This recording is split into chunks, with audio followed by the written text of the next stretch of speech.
الحمد للہ وحدہ والصلاة والسلام علی من لا نبی بعدہ اما بعد فاعوذ باللہ من الشیطان الرجیم بسم اللہ الرحمن الرحیم وَلَقَدْ آتَيْنَاكَ سَبْعًا مِّنَ الْمَثَانِي وَالْقُرْآنَ الْعَظِيمِ صدق اللہ العظیم۔ آج ہم اپنے درس قرآن کا آغاز سورہ حجر کی آیت نمبر 87 سے کر رہے ہیں۔ اللہ تبارک و تعالیٰ ارشاد فرماتے ہیں، ہم نے آپ کو سبع مثانی اور قرآن عظیم عطا کیا،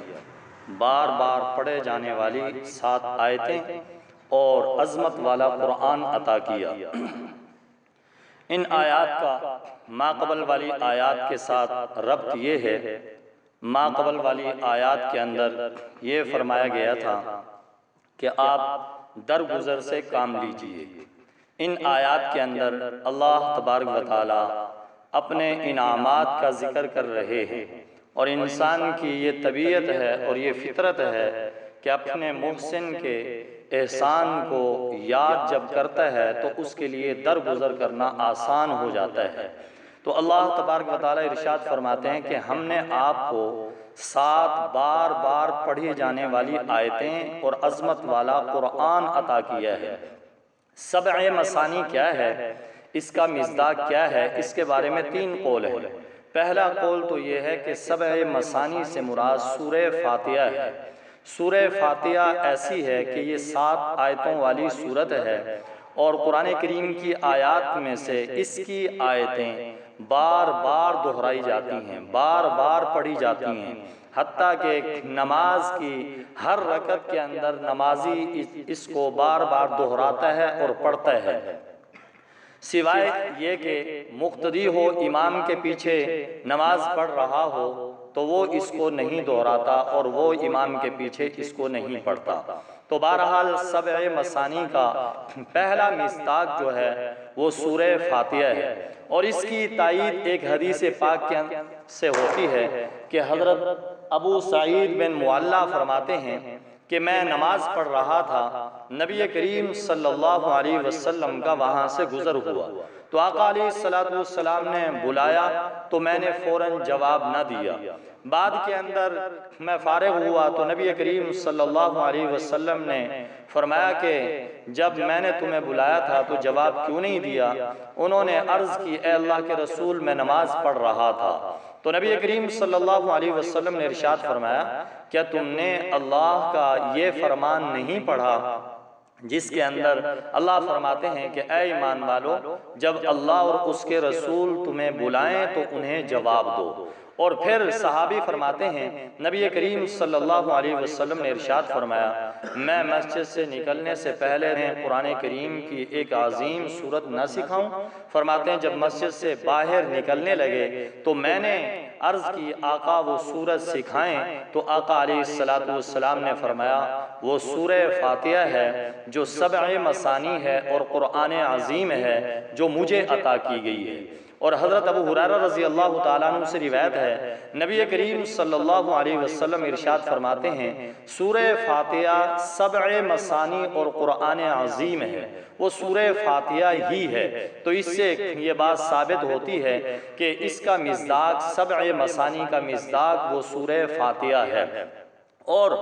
اس کو سورہ فاتحہ کو قرآن عظیم اس لیے کہا گیا کہ یہ سورت ایسی سورت ہے جو کہ اسلام کے تمام اصول پر مشتمل ہے، تو اس لیے اسے قرآن عظیم بھی کہا گیا۔ فرمایا ہم نے آپ کو سبع مثانی اور عظیم قرآن عطا کیا ہے۔ اور بعض دوسرے حضرات یہ فرماتے ہیں کہ سبع مثانی کا جو مصداق ہے وہ سارا قرآن کریم ہے۔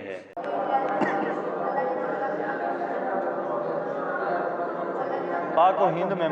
مکتب فراہی کے جو پیروکار ہیں وہ مثانی کا مفہوم یہ بیان کرتے ہیں، قرآن کریم کی ساری صورتیں جوڑا جوڑا ہیں، ہر صورت اپنے ساتھ اپنا ایک مثنیٰ بھی رکھتی ہے۔ اکثر مفسرین نے پہلے قول کو ترجیح دی۔ علامہ ابن کثیر رحمہ اللہ فرماتے ہیں اگرچہ صحیح حدیثوں میں سورہ فاتحہ کو سبع مثانی کا مصداق قرار دیا گیا ہے، لیکن 7 لمبی صورتوں یا قرآن کریم کو مسانی کی صفت پائی جانے کی وجہ سے یہ نام دے دیا جائے تو اس میں کوئی حرج نہیں ہے۔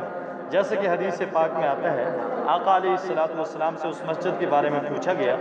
جس کی بنیاد تقویٰ پہ رکھی گئی، تو آپ نے اپنی مسجد کی طرف اشارہ کیا، حالانکہ یہ آیت مسجد قباء کے بارے میں نازل ہوئی۔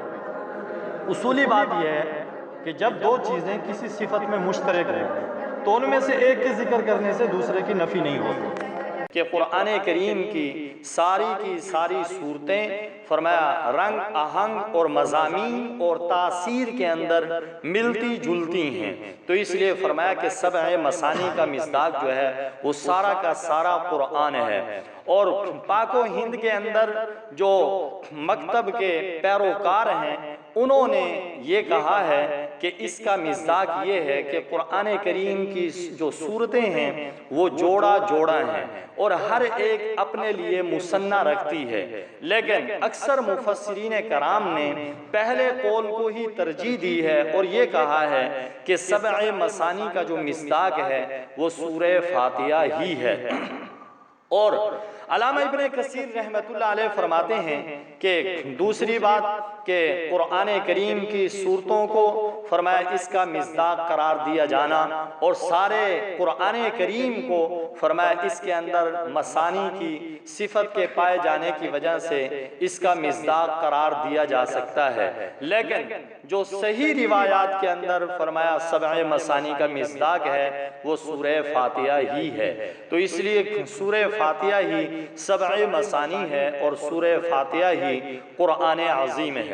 فرمایا لا تمدن عینیک الی ما متعنا بہ ازواجا منہم، فرمایا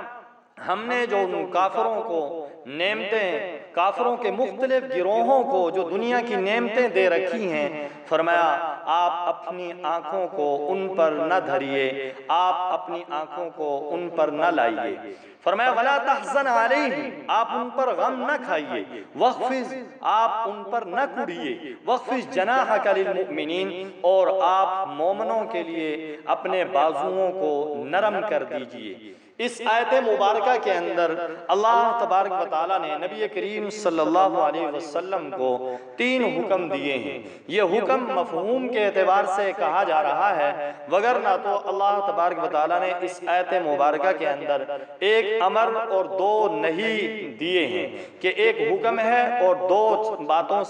2 چیزوں سے منع کیا گیا ہے۔ فرمایا پیچھے فرمایا تھا کہ ہم نے آپ کو قرآن عظیم جیسی نعمت عطا کر دی ہے، فرمایا سورہ فاتحہ سبع مثانی اور قرآن عظیم ہم نے آپ کو عطا کر دیا ہے۔ فرمایا یہ نعمت ایسی ہے کہ اس نعمت کے مقابلے میں دنیا کی ساری نعمتیں، دنیا کا مال و دولت، فرمایا دنیا کی چمک دمک، فرمایا یہ کچھ بھی حیثیت نہیں رکھتی، لہذا آپ اپنی نگاہوں کو اس طرف نہ لائیے، فرمایا بلکہ آپ کے پاس جو قرآن کریم ہے فرمایا یہ ان ساری نعمتوں سے بڑھ کر عظمت والی چیز ہے۔ اور جیسا کہ سیدنا ابو بکر صدیق رضی اللہ تعالیٰ عنہ فرماتے ہیں کہ جس آدمی کو اللہ تبارک و تعالیٰ نے قرآن عظیم جیسی نعمت عطا کر دی ہو، قرآن کریم جیسی نعمت عطا کر دی ہو، اور پھر وہ دنیا داروں کے سامنے اپنے آپ کو حقیر سمجھے اور دنیا داروں کو اپنے سے زیادہ عزت والا سمجھے، اس کا مفہوم یہ ہے، تو فرمایا اس نے چھوٹی چیز کو بڑا جانا۔ آقا علیہ السلام کی شان اور مقام سے تو یہ تصور محال ہے کہ آپ معاذ اللہ کافروں مشرکوں کی ثروت، غنا، عیش و عشرت کو حرص اور حسرت کی نظر سے دیکھیں کہ اے کاش یہ سب کچھ مجھے حاصل ہوتا۔ ہاں یہ ممکن ہے کہ بغض فی اللہ کے جذبے سے آپ کو اللہ کے دشمنوں کے پاس نعمتوں کی فراوانی دیکھ کر غصہ آتا ہوگا، یہ بھی خیال آتا ہوگا کہیں کمزور ایمان والے لوگ کافروں کے پاس مال و دولت کی بہتات دے کر متاثر نہ ہو جائیں اور اسے ان کی صداقت کی دلیل نہ سمجھ لیں۔ یہ ساری تعویل اور تفسیر تو اس وقت ہے جب یہ تسلیم کر لیں کہ یہ خطاب آقا کو ہے اور مراد بھی آقا ہی ہے، وگرنہ قرآن کریم میں بہت سارے مقام ایسے ہیں جہاں خطاب تو یقیناً آپ سے ہے لیکن اشارہ دوسروں کی طرف ہے، ممکن ہے یہاں بھی ایسا ہی ہے۔ اور بڑی چیز کو چھوٹا جانا، تو اس لیے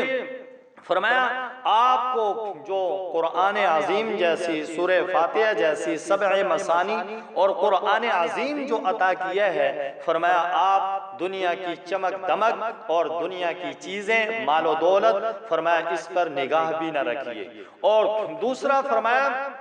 ازواجم منہم، یہاں فرمایا کافروں کے مختلف گروہوں کو ہم نے جو نعمتیں دے رکھی ہیں، کیوں؟ اس لیے کہ وگرنہ تو نعمتوں سے فائدہ اٹھانے والے مومن بھی ہیں اور کافر بھی ہیں، لیکن صحیح معنی میں لذت دنیا کی نعمتوں سے وہ کافر حاصل کرتا ہے، کیوں؟ اس لیے کہ وہ آخرت کا عقیدہ رکھتا ہی نہیں ہے، سب کچھ اپنی دنیا کو ہی سمجھتا ہے اور سب کچھ اپنا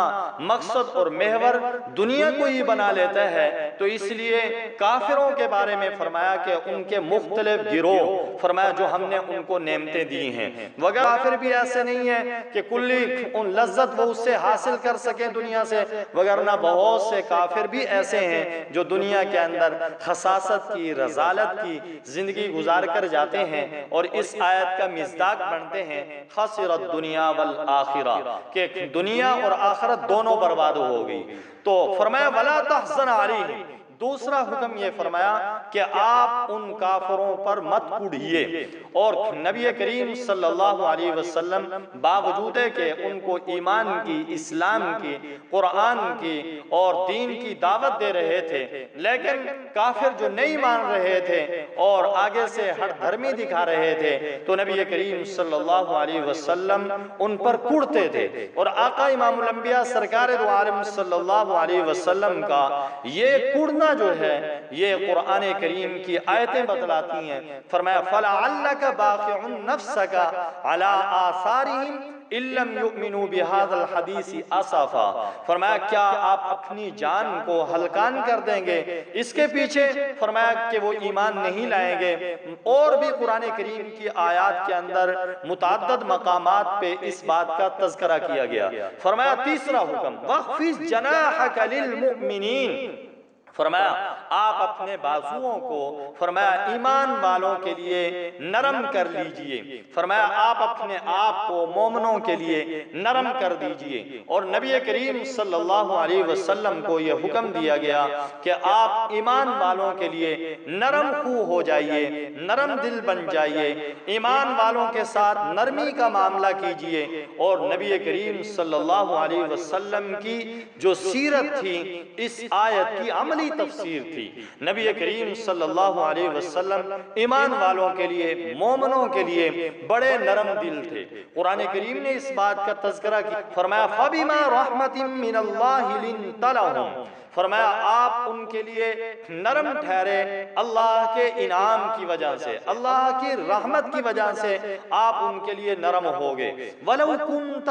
فَظًّا غَلِيظَ الْقَلْبِ لَانفَضُّوا مِنْ حَوْلِكَ، فرمایا اگر آپ سخت خو بن جاتے، سخت دل ہو جاتے، تو فرمایا یہ آپ کے قریب نہ ٹھہرتے، آپ سے بھاگ جاتے، تتر بتر ہو جاتے۔ فرمایا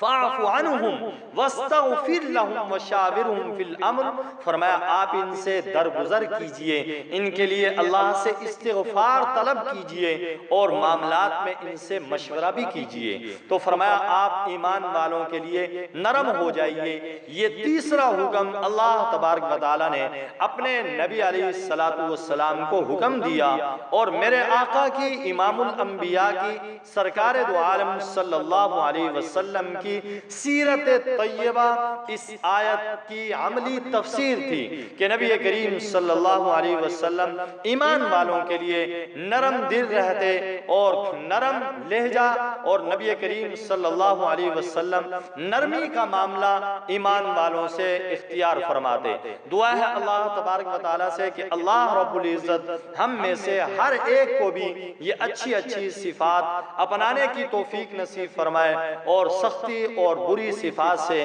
اللہ تبارک و تعالی ہم سب کو محفوظ فرمائے۔ وآخر دعوانا ان الحمد للہ رب العالمین۔ الحمدللہ رب العالمین اللہم صلی علی سیدنا و مولانا محمد وعلی آل سیدنا و مولانا محمد وبارک وسلم وصلو علیہ۔ اے اللہ ہم سب سے راضی ہو جا، اپنی رضا مبارک ہم سب کو نصیب فرما، جو کچھ کہا سنا گیا قبول و منظور فرما، عمل کی توفیق نصیب فرما، قرآن کریم کی تلاوت کی توفیق نصیب فرما، اس کے سارے حقوق ادا کرنے والا بنا، اس پر عمل پیرا ہونے کی توفیق نصیب فرما،